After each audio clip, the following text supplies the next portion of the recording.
السلام علیکم۔ آج ہم اپنے القدس لنا کورس کے باب اول کا سبق 3 سٹارٹ کریں گے، جس کے اندر ہم مسجد اقصیٰ کے وجود کے بارے میں پڑھیں گے اور خاص طور پر ڈوم آف راک کی تفصیلات پڑھیں گے۔ ہم لوگوں نے سب سے پہلے لیکچر میں پڑھا تھا کہ اللہ تعالیٰ نے سورہ بنی اسرائیل کی پہلی آیت میں مسجد اقصیٰ کا نام لیا ہے، تو مسجد اقصیٰ کے اندر کون کون سی چیزیں انکلوڈیڈ ہیں۔ اگر ہم اس کے میپ کی طرف غور سے دیکھیں تو ایک بہت بڑا ایریا ہے جو کہ 4 دیواروں سے گھرا ہوا ہے، اور ایک حصے میں صحن ہے اس کا، اور کچھ اور چھوٹی چھوٹی بلڈنگز ہیں، اور ایک مین مسجد اقصیٰ ہے۔ تو صرف وہ جو مین مسجد اقصیٰ ہے وہ صرف مسجد اقصیٰ نہیں ہے، اس کا صحن، آگے والی ساری ایکسٹینڈڈ بلڈنگز وغیرہ سب کچھ اس مسجد کے اندر انکلوڈ ہے، اور جتنی فضیلت مسجد اقصیٰ میں نماز پڑھنے کی ہے اتنی ہی فضیلت ان تمام جگہوں پہ اس کے صحن میں نماز پڑھنے کی ہے، ڈوم آف راک کے اندر نماز پڑھنے کی ہے، اور اس کے ارد گرد پورے ایریا کے اندر ہی جو اس 4 دیوار کے اندر آتا ہے اس کے اندر نماز پڑھنے کی اجازت ہے، اور اس کا اجر بھی اتنا ہی زیادہ ہوگا، اور اس کی حفاظت صرف مسجد اقصیٰ کی نہیں بلکہ اس کے صحن کی اور ان 4 دیواروں کے اندر جتنا بھی ایریا ہے اس کی حفاظت تمام مسلمانوں کے اوپر لازم ہے۔ مسجد اقصیٰ کے ویسے تو ایک مین مسجد اقصیٰ کی بلڈنگ ہے اور اس کے سامنے اور چیزیں ہیں، پر اس پورے ایریا کے اندر 2 بلڈنگز بہت خاص اہمیت رکھتی ہیں۔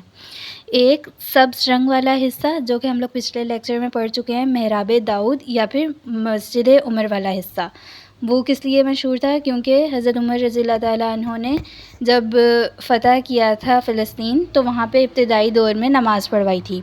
تو اس نسبت سے وہ حصہ مشہور ہے اور ممتاز ہے، اور یہی اس جگہ کو اسپیشل بناتا ہے۔ اور دوسرا حصہ گنبد صخرہ جو مسجد کے صحن میں موجود ہے، زرد رنگ کا یعنی گولڈن رنگ کا گنبد ہے، اس کے نیچے ایک چٹان ہے جو کہ قدرتی غار کے اوپر بنائی گئی ہے،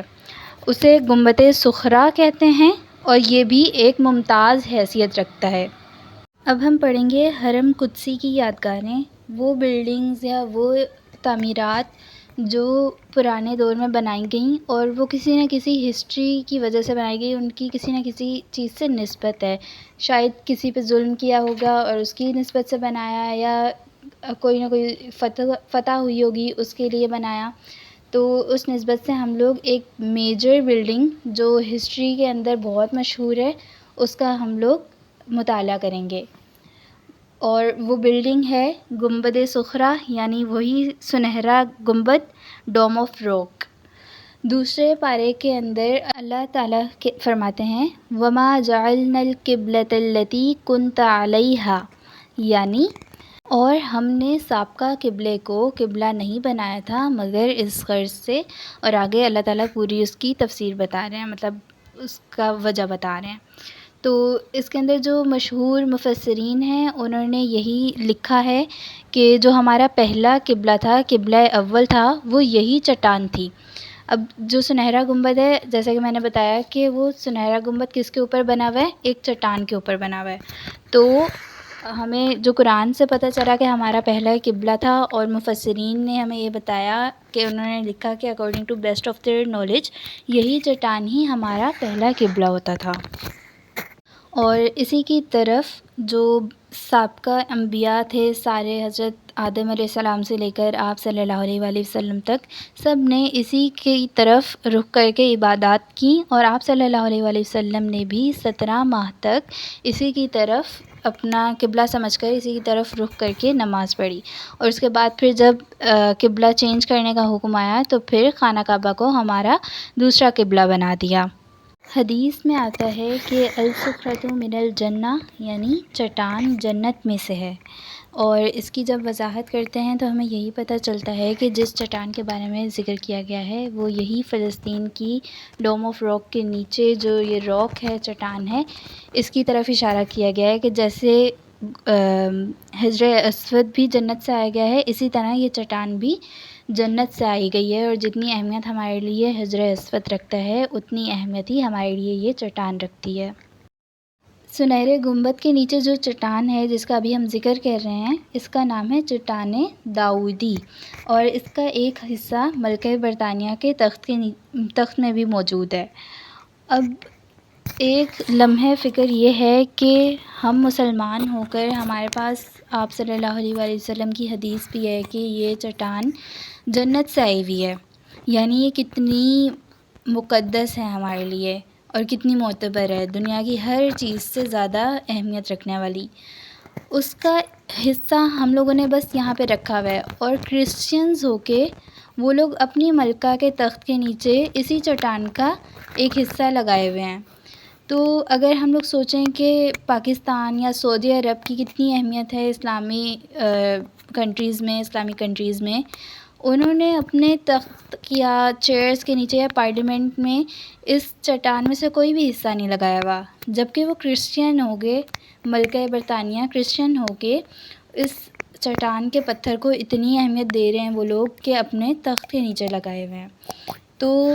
یہ فرق نہیں پڑتا کہ ہمارا ریلیجن کیا ہے، یہ فرق پڑتا ہے کہ ہم لوگوں کو جو علم دیا گیا ہے ان لوگوں کو کرسچن کے پوپ نے دیا ہوگا اور ہمارے یہاں پہ ملاؤں نے دیا ہوگا۔ تو ہمارے پاس جو علم ہے ہم اس کی کس طرح امپلیمنٹیشن کر رہے ہیں اور اس کو کتنی اہمیت دے رہے ہیں۔ تو یہ ایک لمحہ فکر ہے کہ ہم لوگوں نے اس چٹان کو کیا مرتبہ دیا، کیا عزت دی، ہم لوگوں نے اس کا صحیح یوز کیا یا نہیں، اور وہی کرسچنز کافر ہو کر اس کو کیا عزت اور مرتبہ دے رہے ہیں۔ اچھا، اس سنہرے گنبد کو ایز اے ہول کیا کہتے ہیں؟ قبۃ الصخرہ۔ قبہ کہتے ہیں گنبد کو اور صخرہ کہتے ہیں چٹان کو۔ یہ چٹان کے اوپر گنبد بنایا ہوا ہے، اس لیے اس کا عربی میں نام ہے قبۃ الصخرہ۔ یہ مسجد کا جو ہال ہے اس سے تقریباً 500 میٹر کے فاصلے پر ایک اونچا سا چبوتر ہے، اس کے اوپر بنایا گیا ہے۔ اس کی بلڈنگ کی پہلے ہم لوگ ڈیزائننگ دیکھ لیتے ہیں کہ کس ڈیزائن کا ہے، اور پھر ہم دیکھیں گے کہ یہ کس نے بنایا اور کیا سوچ کے بنایا۔ یہ اگر ہم لوگ اس کی عمارت کو غور سے دیکھیں تو یہ آکٹاگونل ہے، یعنی اس کی 8 والز ہیں اور ہر وال 66 فیٹ طویل ہے،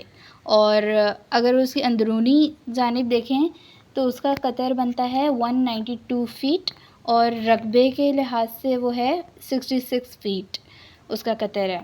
اور ان سب والز کی بلندی ہے 99 فیٹس۔ یہ پورا لکڑی سے بنایا گیا ہے، اور اس کے باہر والا حصہ جو ہے وہ سونے کا رنگ چڑھایا ہے، اور ہم اپنے اگلے لیکچر کے اندر پڑھیں گے کہ یہ سونا ہمارے پاس کہاں سے آیا تھا مسلمانوں کے پاس، اور پھر یہ سونے کا جو پانی ہے یا رنگ ہے یہ کیسے چڑھایا ہے اس کے گنبد پہ۔ ادروائز اس کے اندر پیتل اور سیسا بھی لگایا گیا ہے۔ اس کی تعمیر سٹارٹ کی تھی اموی خلیفہ عبد الملک بن مروان نے 66 ہجری میں، اور اس کو اینڈ کیا تھا 72 ہجری میں انہی کے بیٹے ولید بن عبد الملک مروان نے۔ اس کے بعد پھر بنو امیہ نے اس کی تعمیر کے لیے پیسے کہاں سے خرچ کیے تھے۔ اب ہم لوگ اگر میپ کے اوپر دیکھیں تو فلسطین کے نیبرنگ کنٹریز میں ہی ایجپٹ بھی آتا ہے، اور ایجپٹ پرانے زمانے میں جب ہمارا مسلمانوں کا عروج تھا تو ایجپٹ بہت اہمیت رکھتا تھا اور ایک امپورٹنٹ فگر تھی۔ تو ایجپٹ کے اندر امپورٹ ایکسپورٹ بھی ہوتی تھی، تو ایکسپورٹ سے جتنا بھی پیسہ آتا تھا نا وہ اس ڈوم آف راک کی تعمیر کے لیے لگایا گیا، اور اس کے لیے پیسے جمع کرتے کرتے اور تعمیر کرتے کرتے 7 سال لگ گئے، یعنی 7 سال تک جتنی بھی ایکسپورٹ سے پیسے آتے رہے اس کے پیسے جمع کیے انہوں نے، اور ساتھ ساتھ اس ڈوم آف راک کی تعمیر کی۔ تو ہم یہ دیکھ سکتے ہیں کہ ہسٹری کے اندر اس کے اوپر کتنا پیسہ بھی خرچ کیا گیا اور ٹائم بھی۔ پھر وہ رہی تعمیر تو بہت پہلے ہو گئی تھی، اب اس کے اندر کوئی بارشوں کا وہ ہو گیا، اثر ہو گیا یا زلزلے وغیرہ، تو اس کی وجہ سے پھر تھوڑی مرمت وغیرہ بھی کروانی تھی، تو اس کی مرمت کروائی تھی سلطان عبد الحمید نے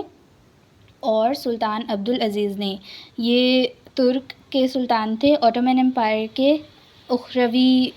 سلاطین، یعنی بالکل اینڈ میں جو آنے والے سلطان تھے نا، ان کے بعد پھر ٹرکی کے اوپر حملہ ہو گیا تھا اور ورلڈ وارز کی وجہ سے ان کی سلطنت بھی چلی گئی تھی، وہ الگ ٹاپک ہے، پر یہ جو اینڈ میں آنے والے سلطان تھے انہوں نے اس کی مرمت کروائی تھی۔ اب مرمت کراتے کراتے ایک تو ٹائم بھی بہت گزر گیا تھا نا، تقریباً 1500 ایئرز گزر گئے، تب تک آرکیٹیکٹ بھی تھوڑا چینج ہو گیا، اور ٹرکش اسٹائل جو ہے وہ خود میں ہی اتنا ممتاز ہے.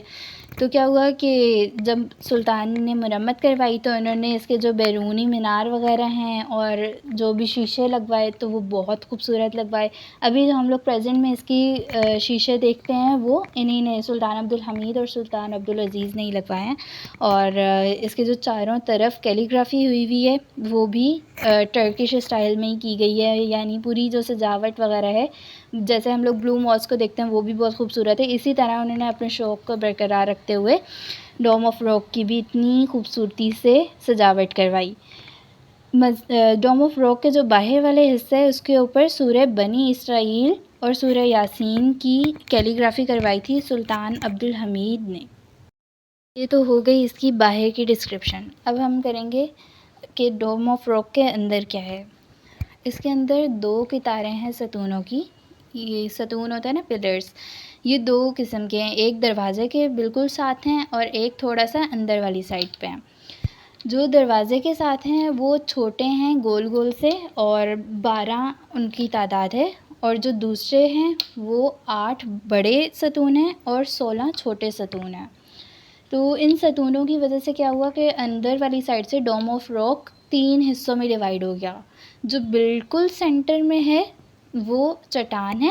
اس کے بعد پھر جو مڈل والا ایریا ہے چٹان اور ایک ستون کے درمیان والا ایریا، وہاں پہ وہ خالی جگہ ہے، وہ نماز کے لیے انہوں نے رکھی ہوئی ہے اور اس کے اوپر ریڈ کارپٹ بچھائے ہوئے ہیں. اور 2 ستون جو ڈورز والا حصہ ہے اور دوسرے ستون ہیں ان کے درمیان والا حصہ وہ بھی خالی چھوڑا ہوا ہے، وہ باہر جانے کے لیے، اور ادھر گرین کارپٹ بچھائے ہوئے ہیں. اس والی ڈوم آف راک والے حصے کو نماز قرآن کے لیے انہوں نے مخصوص کیا ہوا ہے، اور اسے کبھی کبھی ہم لوگ مسجد قبۃ الصخرہ کے نام سے بھی پکارتے ہیں. اور یہ بہت اہمیت کی بات ہے کہ جیسے پاکستان میں اگر ہم دیکھیں بادشاہی مسجد ہو گئی یا اور بھی جو مشہور مسجدیں ہیں، وہاں پہ لوگ جاتے ہیں سیر و تفریح کرنے، نماز کو کوئی ہوش نہیں ہے، قرآن پاک پڑھنے کا کوئی ہوش نہیں ہے، بس پکنک منائی اور آ گئے. پر فلسطین کے لوگ ایسے نہیں ہیں. وہ کیا کرتے ہیں، ڈوم آف راک میں جاتے ہیں تو وہاں پہ بھی جا کے اللہ کو یاد کرتے ہیں، نماز پڑھتے ہیں، قرآن پڑھتے ہیں، عبادت کرتے ہیں. انہوں نے اس کو پکنک پوائنٹ نہیں بنایا ہوا. تو اسی نسبت سے قبۃ الصخرہ کو بھی انہوں نے کہہ دیا کہ مسجد ہے، یہاں پہ ہم اللہ کا ذکر کریں گے بجائے یہ کہ یہاں پہ آئیں اور خوش خوش ہو کے باتیں میں لگ جائیں. اب ہم لوگ ڈسکشن کریں گے چٹان اور غار کی. یہ کیا اس کی کہانی ہے. جو چٹان ہے اس کی اونچائی بہت اونچی نہیں ہے، وہ جتنا ایک نارمل ہائٹ کا انسان ہوتا ہے اس کے چیسٹ کی ہائٹ جتنی چٹان ہے، اور اس کی لمبائی 56 فیٹ ہے اور چوڑائی 42 فیٹ ہے، اور یہ تقریباً تھوڑی تھوڑی سی سرکولر شیپ میں ہے. جو چٹان کا مشرقی حصہ ہے وہ تھوڑا نیچے کو ہے اور مغربی حصہ جو ہے وہ تھوڑا سا اونچا ہے تھوڑا. اور یہ تھا کہ جیروسلم کے اندر نا سرمئی رنگ کا ایک سلسلہ تھا پہاڑیوں کا، انہی میں سے یہ ایک چٹان ہے، ایک پارٹ ہے. اب کیا ہوا کہ جو 11ویں صدی تھی اس کے اندر کرسچینز نے حملہ کیا اور فلسطین کے اوپر قبضہ کر لیا. سلطان صلاح الدین ایوبی کے آزاد کروانے سے پہلے کا وقت ہے. اس کے اندر کیا کیا کہ جو کرسچینز کے پادری تھے انہوں نے اپنا ایک بزنس چلایا. انہوں نے اس چٹان کے حصے کر کر کے لوگوں کو بیچنا شروع کر دیے. ان لوگوں کو تو پتہ تھا نا کہ یہ چٹان بہت اہمیت کی حامل ہے اور قیمتی بھی ہے، تو چلو انہیں بیچنا شروع کر دیتے ہیں. جیسے انہوں نے اللہ تعالیٰ کے الفاظ بیچے ویسے ہی انہوں نے اللہ تعالیٰ کی بھیجی ہوئی چٹان بھی بیچنا شروع کر دی. تو انہوں نے یہ چٹان بیچنا شروع کر دی. جو ان کی گورنمنٹ تھی انہیں جب پتہ چلا اس کے بارے میں، انہوں نے اب پادریوں کو تنگ کرتے تو وہ آگے سے ہوئی رد عمل دیتے تھے. تو اس لیے گورنمنٹ نے کیا کیا کہ جو بھی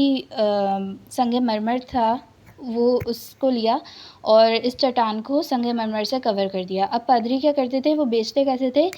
جتنا کوئی بندہ گولڈ لائے گا اتنے ہی ویٹ کے برابر اس کو چٹان کا حصہ دے دیں گے. جو زیادہ گولڈ لائے گا وہ زیادہ حصہ لے جائے گا، جو کم گولڈ لائے گا وہ کم حصہ لے کے جائے گا. تو اس طرح انہوں نے اپنا کاروبار چلایا ہوا تھا اور گورنمنٹ نے ان کا کاروبار بند کرنے کے لیے انہیں کچھ نہیں کہا اور اس چٹان کو سنگ مرمر سے کور کر دیا. پھر جب یہ سارا ان کا قبضہ رہا اس کے 80 سال بعد، یعنی قبضہ ان کا شروع ہو چکا تھا کرسچنز کا، تو قبضہ کیے ہوئے انہیں 80 سال ہو گئے تھے. تو اس کے بعد سلطان صلاح الدین ایوبی نے